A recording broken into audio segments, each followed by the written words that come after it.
stock level collections and monitoring in order to ensure that we have commodities, these essential commodities in the country in the required quantities to ensure we support the stabilization of the prices. Thank you.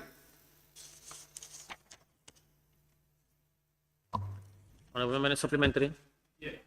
Thank you very much, Honorable Speaker. Thank you, Honorable Minister. Honorable Minister, you did mention that the price of 20 liters of oil has dropped from 2,250 to 1,750. Honorable Minister, if I should tell you the price of 20 liters of oil has now risen to over $2,000, would you believe that? Observation. Sir? Observation. Can I observe you, please? No observation, please. Honorable Speaker, thank you very much, Honorable Member for Lower Badibu. I think in the answer I was very clear. I was giving you answers at the end of December. Now, the stock levels and stock and prices of essential commodities today might be different, but this is how liberal markets operate. The forces of demand and supply play, and that is on a daily basis. When stocks are in high, at high levels, they favor the consumer in terms of forcing competition amongst the stocks so that prices go down. But when they run down as a result of excessive consumption or other factors leading to stocks flowing or dropping down, the possibility, the chances are, because more money chasing fewer goods, the prices will go up again. So this fluctuation is normal in a liberal market. Thank you. I have no further question. Member for Opanyomi. Thank you very much, Honorable Speaker, for giving me the opportunity. Honorable Minister, the Honorable Member is asking to put measures in place to stabilize the cost of commodities and services in the country to ease the cost of living for the African Gambians. Like in your answer, thank you for giving that explicit answer, but in your answer, it's telling us that, the measures you are putting in place, to ensure that the food is available and it's of quantity and it's affordable. Meaning that this food is coming from outside. Honorable Member for Opanyomi, please speak to your mic and speak a bit louder, please. Thank you. Let me bend a bit. Maybe I'm somehow, I don't know. Yes. What I'm trying to ask the Honorable Minister is, in his answer, is mainly trying to explain, the mechanism they are putting in place to ensure that the food is available and is of quantity and is affordable. But normally this is coming from outside. So I want to ask him, what plan are they putting in place to ensure the food availability domestically, in domestic, at home rather? Thank you. Thank you very much, Honorable Speaker. Thank you, Honorable Member for Opanyomi. A couple of weeks ago, I went round on a tour. The idea was to go with my technicians, particularly to visit production sites.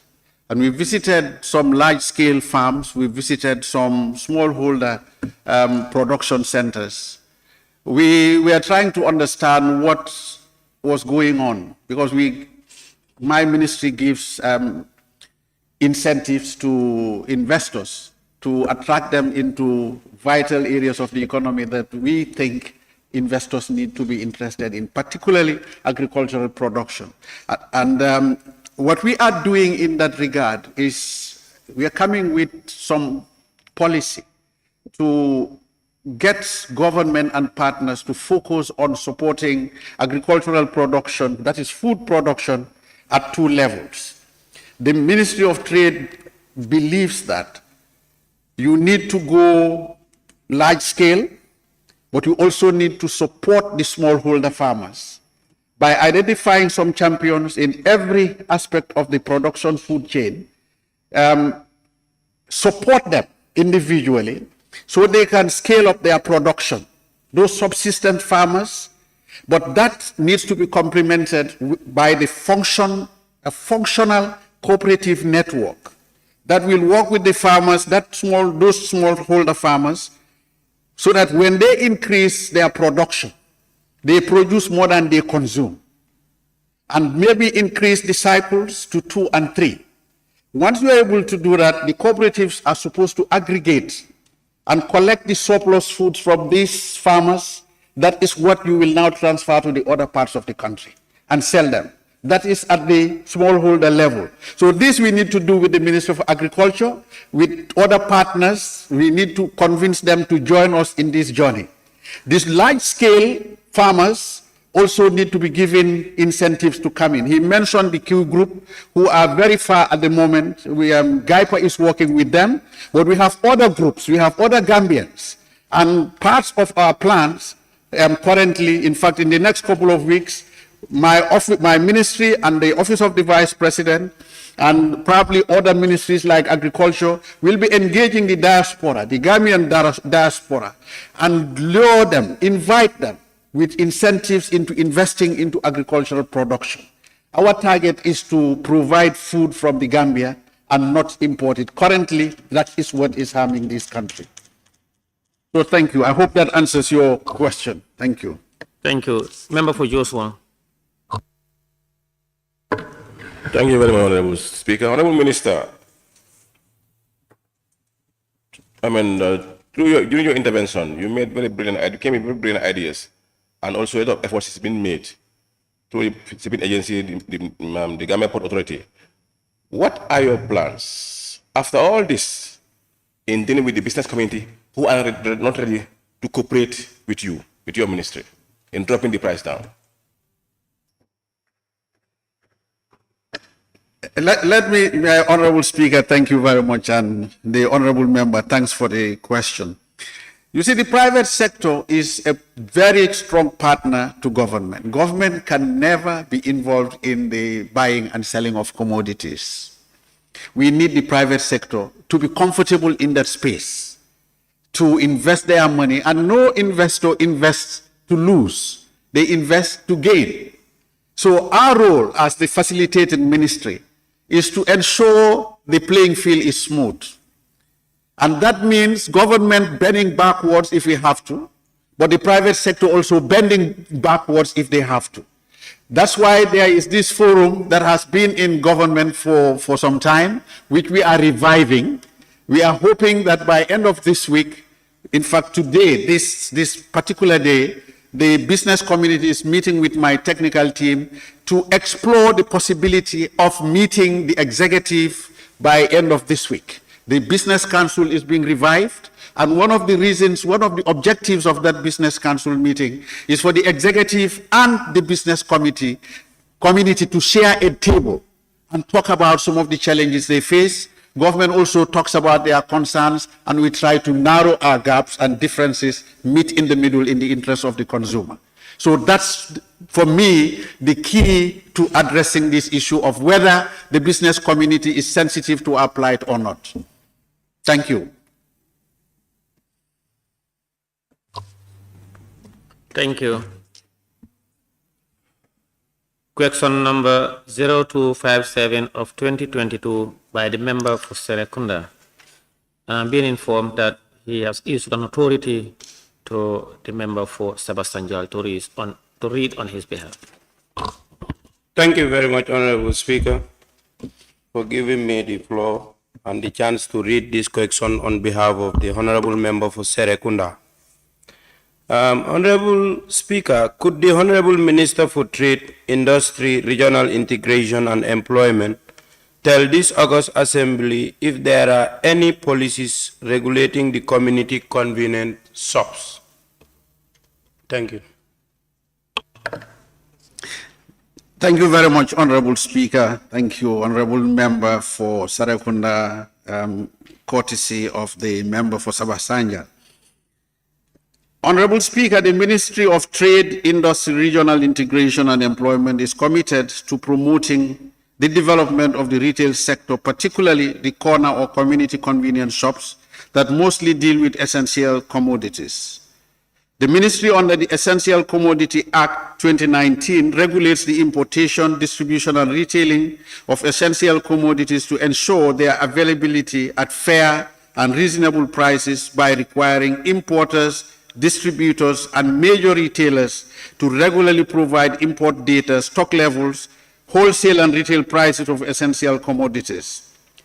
This enables the ministry to conduct weekly monitoring of the stocks and prices of essential commodities. However, the scope of the Essential Commodities Act does not cover the regulation of small retail or community convenience shops that spread across the country. However, given the instance or importance of community convenience shops, both in terms of reaching out to wider consumers through the country or throughout the country, and the level of employment generated by the retail sector in support of the livelihoods of these citizens, the ministry plans to promote the development of a retail sector under the new domestic trade strategy that is currently being developed. The focus will be to promote increased participation of Gambians in the retail sector in order to tap the huge employment potential and wealth generation opportunities in the sector. The ministry will also promote formalization of these community shops in order to help achieve the objectives. Thank you. Thank you very much. No further questions from me.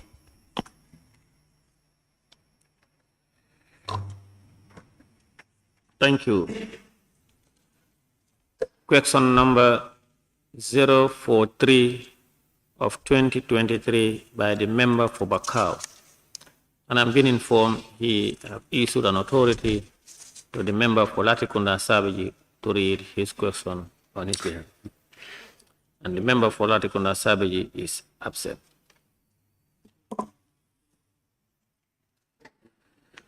Question number 044 of 2023 by the member for Lower Badibu. Thank you very much, Honorable Speaker. Honorable Speaker, I am withdrawing this question because it is similar to the one that I first asked. Thank you. Thank you very much for withdrawing. On that note, Honorable Minister, I wish to thank you sincerely on behalf of all members of the National Assembly for ably answering questions that were directed to you. Thank you. Clerk?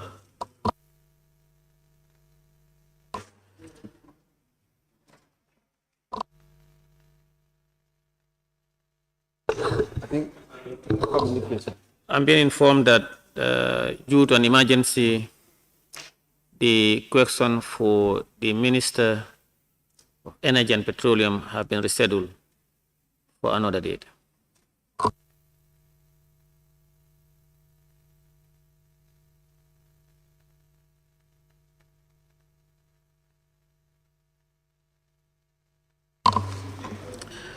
Thank you very much, honorable members, for participating in this very important question and answer session. And may I now put the question.